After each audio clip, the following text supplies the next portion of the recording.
হ্যাঁ, এই পথটা একটু কাদা কাদা, তাই না?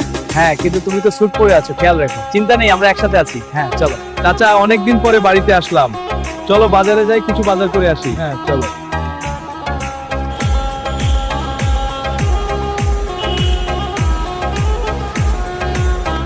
বাজারটা অনেক পরিবর্তন হয়েছে নাকি বলেন চাচা?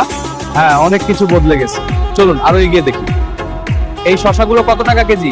40 টাকা কেজি স্যার। ঠিক আছে, 1 কেজি দিন। চাচা কাছে বাজার দেন। আসে চাচা, বাজারগুলো এনে দিচ্ছি। চাচা, বাজারগুলো নিয়ে আসো। ঠিক আছে, নিয়ে আসবো। মশলা কত টাকা কেজি? 120 টাকা কেজি স্যার। 1 কেজি দিন। এই নিন ভাই, ধন্যবাদ। এই মুরগিটা কত টাকা? 250 টাকা স্যার। ঠিক আছে, এই নিন টাকা, ধন্যবাদ। চাচা, বড় মাছগুলো নিয়ে আস। এই যে বড় মাছ, দেখুন আরো বড় চাই। একটু দাঁড়ান, বক্স থেকে আনছি। তাড়াতাড়ি ভাই। এই রুই মাছ কত নেবেন? সেরাম কত? একটু কমান ভাই। একদম তাজা, সস্তা দাম, 300 টাকা কেজি। আচ্ছা ঠিক আছে, নিন ভাই। আমাকে জি স্যার, এইটা নিন। হ্যাঁ, এটা দেখি। খুব তাজা স্যার। এই ভাই 10 কেজি গরু গোশত দেয়। হ্যাঁ ঠিক আছে, চাচার কাছে এই টাকাটা দিয়ে এসো। জি স্যার। বাজারটা অনেক পরিবর্তন হয়েছে নাকি বলেন চাচা? হ্যাঁ, অনেক কিছু বদলে গেছে। চলুন আরো এগিয়ে দেখি।